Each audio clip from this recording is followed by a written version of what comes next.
Hello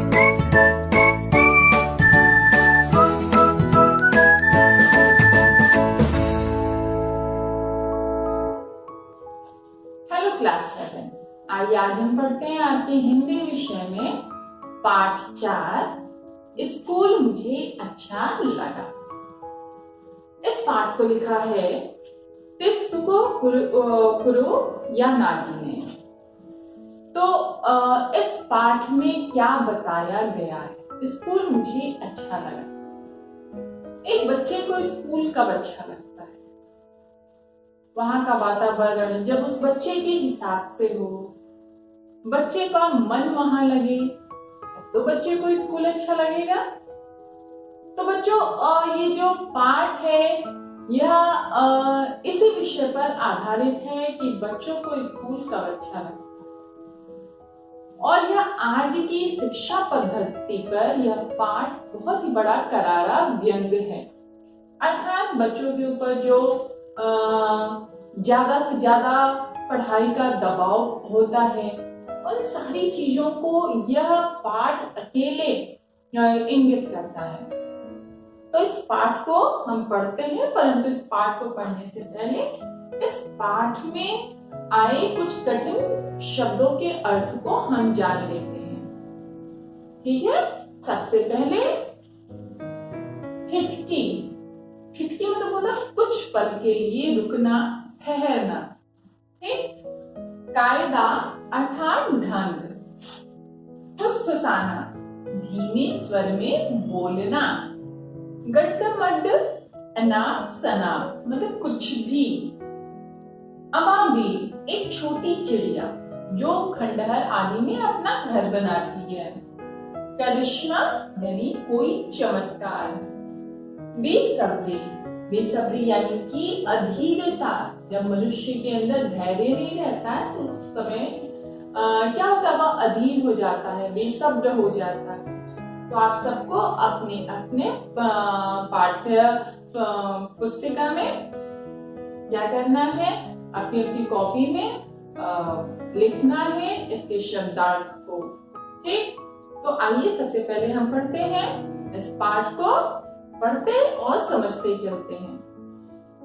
सर्वप्रथम लिखा है जब तोक्यो चान ने नए स्कूल के गेट देखा तो वह ठिठक गई। अब तक जिस स्कूल में वह जाती रही थी उसका गेट सीमेंट के 2 बड़े खंभों का बना था और गेट पर बड़े बड़े अक्षरों में स्कूल का नाम लिखा था। पर इस स्कूल का गेट तो पेड़ के 2 तनों का था, उन पर टहनियां और पत्ते भी थे। तो आपको समझ में आ गया होगा कि तोक्यो चान कौन है। तोक्यो चान एक छोटी सी प्यारी सी बालिका है जो अपने नए स्कूल में प्रवेश के लिए जाती है। तो वह वहां पे जब पहुंचती है तो अपने स्कूल के गेट को देखकर दंग रह जाती है, क्योंकि जैसे आप सभी बच्चों के स्कूल में क्या है, गेट है, दीवारें हैं, बड़े बड़े खंभे हैं जिन पर गेट टिका हुआ है, तो उसका भी स्कूल वैसा ही था। परंतु यह जो गेट है बिल्कुल से नया है, और वह नया स्कूल क्या है, वह क्या है, पेड़ के तनों का गेट है। पेड़ के तने हैं और क्या है, और साथ में उन पेड़ों पर हरे हरे पत्ते भी हैं और टहनियां भी। आगे पढ़ते हैं।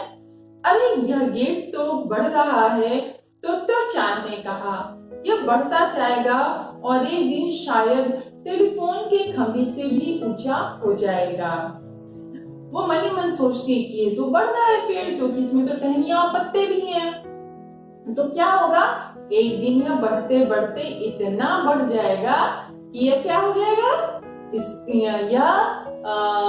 टेलीफोन के जो क्या है, टेलीफोन के टावर से भी बड़ा हो जाएगा, यानी कि उसके खंभे से भी ऊंचा हो जाएगा।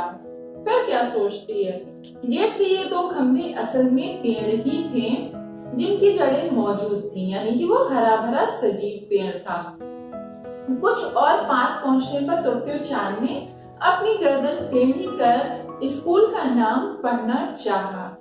टहनी पर टंगी नाम की तख्ती भी हवा से टेढ़ी हो गई थी, यानी कि क्या है, हवा से वो टेढ़ा हो गया था। क्यों? क्योंकि हरे भरे पेड़ों पे टहनी लगी हुई थी। क्या नाम है स्कूल का? टोमोएगा कुएन। टोमोएगा कुएन। तोत्यो-चान माँ से पूछना चाहती थी कि तोमोए का मतलब क्या होता है। तभी अचानक उसे एक चीज दिखी और उसे लगा जैसे वह सपना देख रही है। वह बैठ गई ताकि झाड़ियों के बीच से अच्छी तरह देख पाए। उसे अपनी आंखों को विश्वास नहीं हो रहा था। क्या नहीं विश्वास हो रहा था? माँ, क्या वह सचमुच की रेलगाड़ी है? देखो, वहाँ स्कूल के मैदान में। बच्चों को बहुत सारी ऐसी चीजें अच्छी लगती हैं जो आप पहली बार देखते हैं, नहीं देखते हैं। और जो छोटे छोटे बच्चे हैं उनके लिए पूरा दुनिया ही एक आश्चर्य है। उनके लिए सब कुछ नया है। चाहे वो आकाश में उड़ते हुए परिंदे हों, चाहे हाथ में पकड़ी गई यह कलम या फिर यह पुस्तक, सब कुछ उस बच्चे के लिए नया होता है।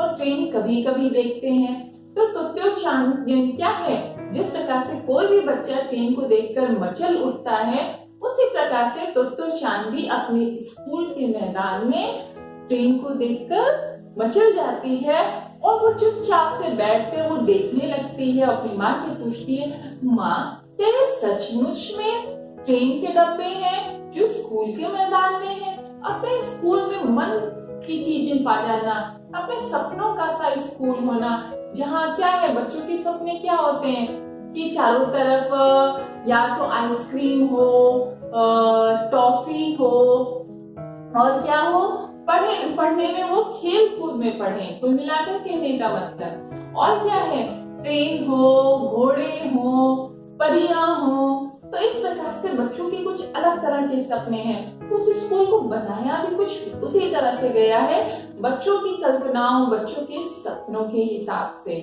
आगे देखते हैं। आगे क्या कहते हैं, लेखक कहता है, स्कूल के कमरों की जगह रेलगाड़ी के 6 बेकार डब्बे काम में लाए जाते थे। तो चांद को लगा ऐसा तो सपनों में ही होता होगा, रेलगाड़ी में स्कूल।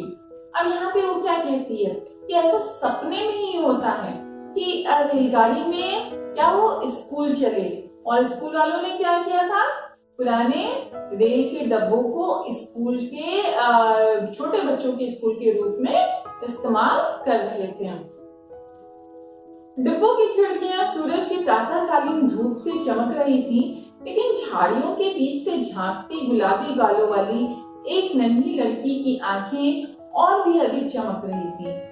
जो क्या है, गुलाबी गालों वाली नन्ही सी, छोटी सी, प्यारी सी तोत्यो-चान, उसकी आंखें अपने इस नए स्कूल को देखकर और चमक रही थी। क्यों? क्योंकि क्या था, ट्रेन के डब्बे थे, उसके स्कूल का गेट जो है वो पेड़ की टहनियों का था, पेड़ भी हरा भरा था।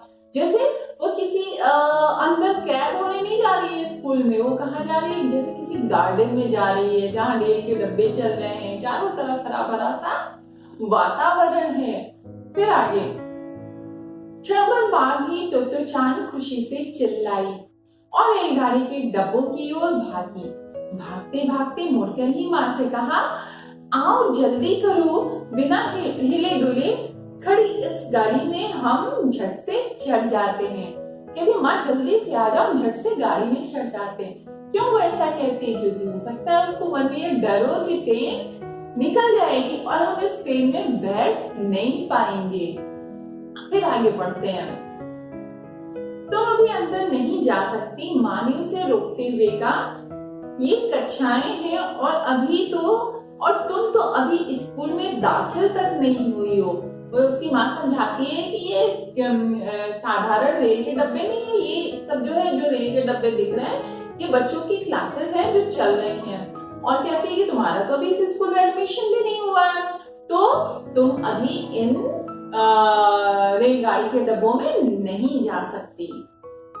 फिर आगे, फिर उसकी माँ समझाती है तोत्यो-चान को कि अगर सचमुच इस ट्रेन में चढ़ना चाहती हो तो तुम्हें हेडमास्टर जी के सामने कायदे से पेश आना होगा। अब हम उनसे मिलने जाएंगे, अगर सब कुछ ठीक रहा तब तुम इस स्कूल में आ सकोगी, समझी।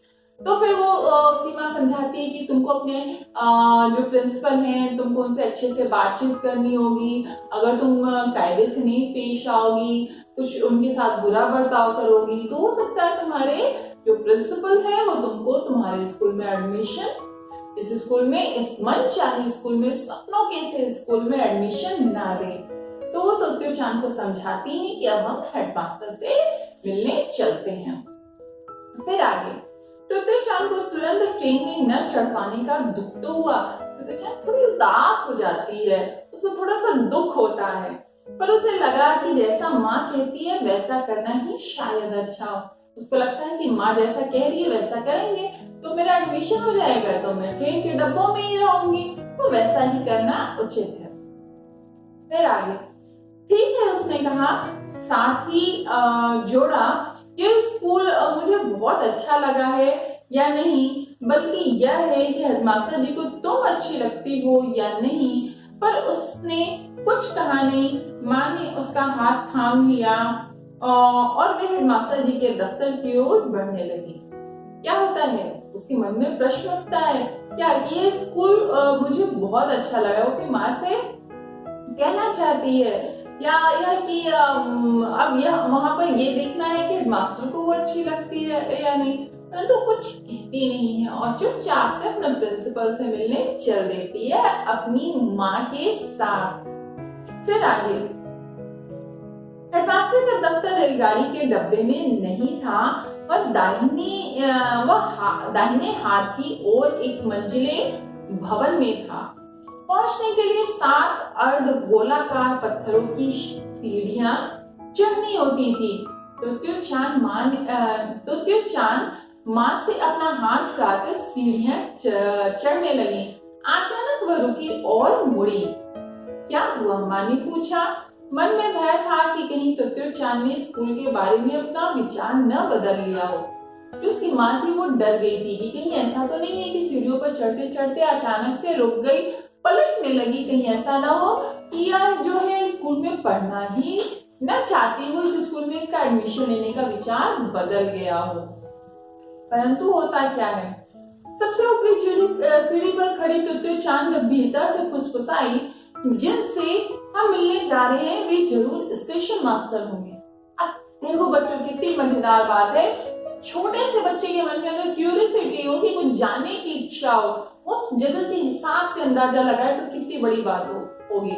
तो वो अंदाजा लगाती है कि अगर मैं इस स्कूल में एडमिशन लेने आई हूँ, इस स्कूल में क्या है, ट्रेन के डब्बों में अगर क्लास चलती है तो इसका मतलब है कि अगर यहाँ पे ट्रेन चलती है तो ट्रेन को देखने के लिए यहाँ पे क्या होगा, यहाँ पे हेडमास्टर नहीं, यहाँ पे स्टेशन मास्टर होगा।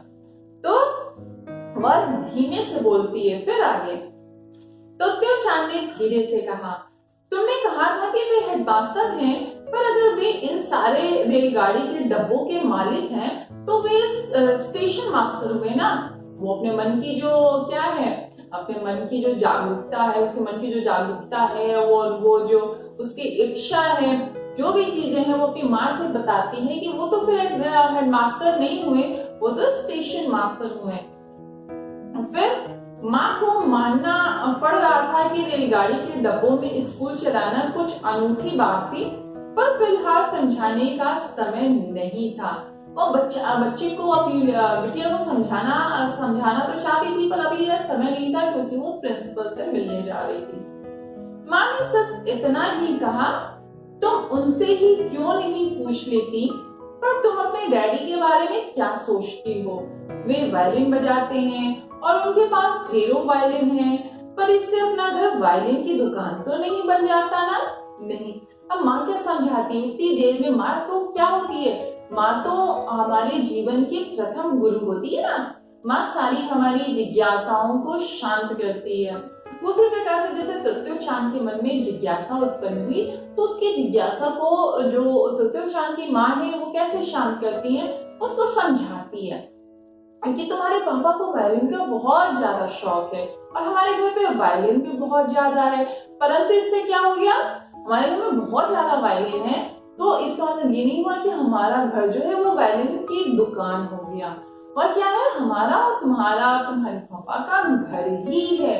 उसी प्रकार से वो समझाना चाहती थी कि जिस प्रकार से यह जो है, यहाँ पे ट्रेन के डब्बे चल रहे हैं, यहाँ उसमें क्लास चल रही है ट्रेन के डब्बों में, इसका मतलब ये नहीं है कि यहाँ पे जो प्रिंसिपल है, जो हेडमास्टर है, वो क्या हो गए, वो स्टेशन मास्टर हो गए, वो स्कूल को चला रहे हैं, इसका मतलब वो स्कूल के प्रिंसिपल ही हैं। आगे देखते हैं, फिर क्या है, फिर कहते कि हाँ, दुकान तो नहीं बन जाता अपना घर। तोत्यो-चान ने माँ का हाथ थामते हुए सहमति जताई। यानी कि तोत्यो-चान को समझ में आता है कि ये स्कूल ही है, स्कूल में प्रिंसिपल ही होते हैं, न कि ट्रेन के डब्बों में क्लास चलने के कारण स्टेशन मास्टर। फिर आगे हेडमास्टर जी। अब हेडमास्टर के सामने, प्रिंसिपल के सामने क्या होती है बात। जब माँ और तोत्यो-चान दफ्तर में घुसी तो कुर्सी पर बैठे सज्जन उठ खड़े हुए। अभिवादन में एक जो बड़ा व्यक्ति होता है वो दूसरे का अभिवादन करना जानता है, तो वो सज्जन भी यानी कि प्रिंसिपल जो होते हैं उठ के खड़े हो जाते हैं। उनके सर पर बाल कुछ कम था, कुछ दांत भी गायब थे, पर चेहरा उनका स्वस्थ लगता था। बहुत लंबे भी नहीं थे वे सज्जन, पर उनके कंधों व बाहों में मजबूती लगती थी। उनके कंधे और बाह मजबूत थे, यानी कि पूरी तरह से क्या थे, स्वस्थ थे, परंतु कुछ उनकी उम्र ज्यादा थी। जल्दी से झुककर तोत्यो-चान ने नमस्ते किया और तबुसा से पूछा, आप स्कूल मास्टर हैं या स्टेशन मास्टर। तो तोत्यो-चान ने उसने क्या किया, माँ के समझाए अनुसार उनके सामने अच्छे से पेश आती है, उनका झुककर अभिवादन करती है, उनको नमस्कार करती है। परंतु उसके मन की जो जिज्ञासा है उसको माँ के समझाने के बाद भी वो दबा नहीं पाती है। वो क्या कहती है, वो पूछ ही बैठती है कि आप स्टेशन मास्टर हैं या हेडमास्टर हैं। अब आगे माँ अकुलाई। माँ क्या होती है, अकुलाई, विचलित होती है, थोड़ी सी अकुलाती है कि मेरी बिटिया क्या प्रश्न पूछ रही है। माँ अकुलाई, पर इसके पहले ही वो कुछ सफाई देती सज्जन हंस पड़े और बोले, मैं स्कूल का हेडमास्टर हूँ। जो प्रिंसिपल होते हैं उनकी समझ में आता है, जो टीचर्स होते हैं, प्रिंसिपल होते हैं, वो जानते हैं कि बच्चा छोटा सा है, वो उसके अंदर जिज्ञासा है, किसी बात को जानने की इच्छा, यही अपने आप में एक बहुत बड़ी बात है। तो उसको हंसते हुए जवाब देते हैं, क्या जवाब देते हैं कि मैं इस स्कूल का हेडमास्टर हूँ। तोत्यो-चान की खुशी का ठिकाना न रहा। मुझे बड़ी खुशी हुई, उसने कहा, क्योंकि मैं आपसे कुछ मांगना चाहती हूँ, मैं आपके स्कूल में पढ़ना चाहती हूँ। तो तोत्यो-चान कहती कि मैं आपसे कुछ मांगना चाहती हूँ। उसके मन में चिंता रहती है कि अगर वो हेडमास्टर होंगे तभी तो मैं उनसे कह पाऊंगी कि मुझे आपके स्कूल में पढ़ना है। अगर वो स्टेशन मास्टर होंगे तब मैं उनसे कैसे कहूंगी, क्योंकि वो स्टेशन मास्टर होंगे, फिर मैं उनसे कैसे कहूंगी कि मुझे आपके स्कूल में पढ़ना है। तो इस प्रकार से वो तुरंत अपने मन की बात को अपने प्रिंसिपल से कहती कि मैं आपके स्कूल में पढ़ना चाहती हूँ। तोत्यो-चान की खुशी का ठिकाना न रहा। हेडमास्टर ने तोत्यो-चान को कुर्सी पर बैठने को कहा, फिर माँ की ओर मुड़कर वे बोले, आप घर जा सकती हैं, मैं तोत्यो-चान से बात करना चाहता हूँ। बच्चे की जिज्ञासा को देखकर वो कहते हैं कि आप घर जाइए, मैं इस बच्चे से कुछ बात करना चाहता हूँ। अर्थात वो शायद पूरे दिन उस बच्चे के साथ बिताना चाहते हैं, स्कूल को दिखाना चाहते हैं। फिर आगे तोत्यो-चान को थोड़ी सी उलझन हुई, पर उसने सोचकर देखा तो लगा कि सामने बैठे सज्जन से बात करना उसे बुरा नहीं लगेगा, क्योंकि उन्होंने क्या किया था, हंसते हुए उसकी बात का जवाब दिया था, अभिवादन में खड़े हो गए थे। छोटा बच्चा है लेकिन समझदार है, वो क्या समझदारी दिखा रहा है, उसको लगता है कि मैं इनसे बातें कर सकती हूँ। मैं फिर इसे आपके पास छोड़े जा रही हूँ, माँ ने कहा और दफ्तर से निकलकर दरवाजा बंद कर दिया। माँ क्या कहती है, माँ उस बच्ची को छोड़कर और घर चली जाती है। हेडमास्टर ने एक कुर्सी खींची, तोत्यो-चान की कुर्सी के सामने रखी। जब दोनों आमने सामने बैठ गए तो उन्होंने कहा, अब तुम मुझे अपने बारे में सब कुछ बताओ, कुछ भी जो तुम बताना चाहो बताओ।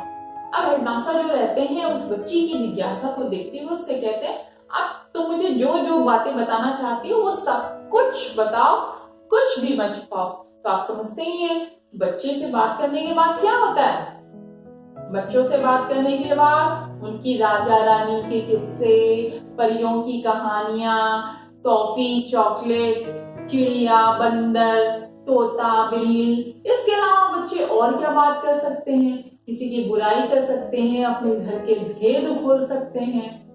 तमाम तरह की बातें जो घर में घटित होती रहती है उन सबको दूसरे के सामने वो कह सकते हैं, चाहे वो अच्छी बात हो, चाहे गंदी बात हो, चाहे बुरी बात हो। तो क्यों? क्योंकि बच्चे जो सुनते हैं, जैसा करते हैं, उनके अंदर छल कपट नहीं होता, कोई भेद नहीं होता।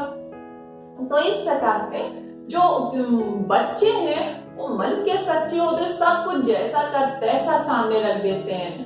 तो तोत्यो-चान से प्रिंसिपल यही सब जानना चाहते हैं।